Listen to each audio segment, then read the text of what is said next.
Control रख रहा है। मेरे कहने का मतलब है लेडी मैकबेथ ने अपने हस्बैंड मैकबेथ पर कैसे कंट्रोल कर रखा था, उसके सोचने समझने के बिहेवियर पर भी। ओथेलो में जो रिलेशनशिप है उसमें बताया गया है कि एक ऑफिसर का दिमाग जेलसी के चलते कैसे फिर सकता है और वो क्या क्या कर सकता है। तो इनके प्लेज स्पेशल इसलिए हैं क्योंकि इनके प्लेज के अंदर, ट्रेजेडीज के अंदर आप कैरेक्टर्स की इमोशनल रेंज को देखो। उनकी ऐसी इमोशनल रेंज थी उनके कैरेक्टर्स की जिनकी बराबरी आने वाला कोई ड्रामेटिस्ट नहीं कर सका। दूसरा, कैरेक्टर्स के एक्शंस के साथ में पोएट्री जो बोली जाती थी वो कभी भुलाई नहीं जा सकती। यानी कि एक्शंस के साथ साथ पोएट्री को देखकर ऐसे लगता था कि इससे बेहतर डायलॉग यहाँ पर नहीं हो सकता बोलने के लिए। शेक्सपियर का सिर्फ एक ही पर्पस होता था कि बस पब्लिक को एंटरटेन करना है, दूसरा खुद को टाइम के साथ अपडेट करते रहना है, एक कदम आगे ही रहना है अपडेट करने में, पीछे नहीं रहना। और प्लेज में सबको मजा आए, आम जनता को भी और इंटेलेक्चुअल्स को भी।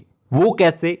तो शेक्सपियर अपने प्लेज को लिखते हुए अपने नेचर के दो पार्ट्स को अपने प्लेज के अंदर रखते थे। पहला पार्ट तो उनकी अपनी इंटेलेक्चुअल क्यूरियोसिटी, यानी कि प्लेज में समझदारी वाली बातें, समझदारी वाली कोटेशंस, यानी कि ऐसा कुछ जो इंटेलेक्चुअल लोगों को पसंद आए। ऑन द अदर हैंड वो रिफ्लेक्ट करते थे अपना मिडिल क्लास बैकग्राउंड, ताकि आम जनता को वो चीज़ पसंद आए।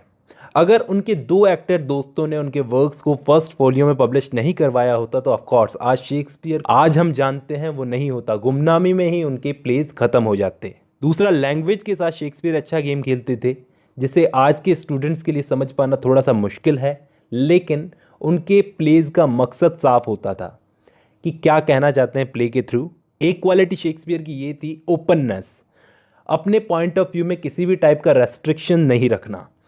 ह्यूमन नेचर को किसी भी रेंज तक जाकर दिखा सकते थे शेक्सपियर, अच्छा हो या बुरा। और दोस्तों ध्यान देना, इस मामले में बेन जॉनसन ने शेक्सपियर के लिए बोला है, he was indeed honest and of an open and free nature.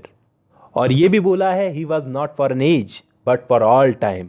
दोस्तों मैं आपको बता दूं कि शेक्सपियर ने सबसे पहले अपने प्लेज में शुरू में एक्सपेरिमेंट्स किए थे हिस्ट्री प्लेज पर। क्यों किए थे वो भी मैं आपको बता दूं कि जिस वक्त उन्होंने हिस्ट्री प्लेज लिखे, शुरुआत की हिस्ट्री प्लेज लिखने की, उस वक्त स्पेन ने इंग्लैंड पर अटैक कर दिया था। स्पेन ने इंग्लैंड पर अटैक कर दिया था।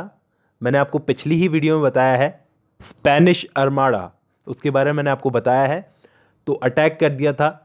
उस वक्त के टाइम को देखते हुए उन्होंने हिस्ट्री प्लेज को लिखा। अब क्रिटिक्स ये मानते हैं कि शेक्सपियर ने हिस्ट्री प्लेज ये बताने के लिए लिखे थे कि ट्यूडर डायनेस्टी कौन सी डायनेस्टी? जिसमें एलिजाबेथ फर्स्ट आती है, उस डायनेस्टी के, उस वंश के किंग और क्वींस जो हैं वो कितने बेस्ट हैं।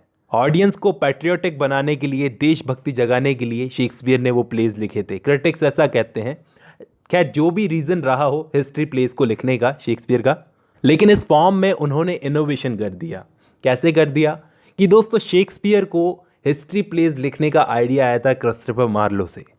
क्रिस्टोफर मार्लो से बहुत कुछ सीखा, बड़ा सीखा शेक्सपियर ने। उनको आइडिया आया हिस्ट्री प्लेज लिखने का क्रिस्टोफर मार्लो से, अपनी कंटेम्प्रेरी गवर्नमेंट को कैसे अफेक्ट किया जाए। और माना जाता है कि शेक्सपियर का फर्स्ट हिस्ट्री प्ले था हेनरी सिक्स्थ पार्ट फर्स्ट। दोस्तों हेनरी सिक्स्थ पार्ट फर्स्ट माना जाता है कि इसको शेक्सपियर ने क्रिस्टोफर मार्लो और थॉमस नैश के साथ मिलकर कोलैबोरेशन में लिखा था।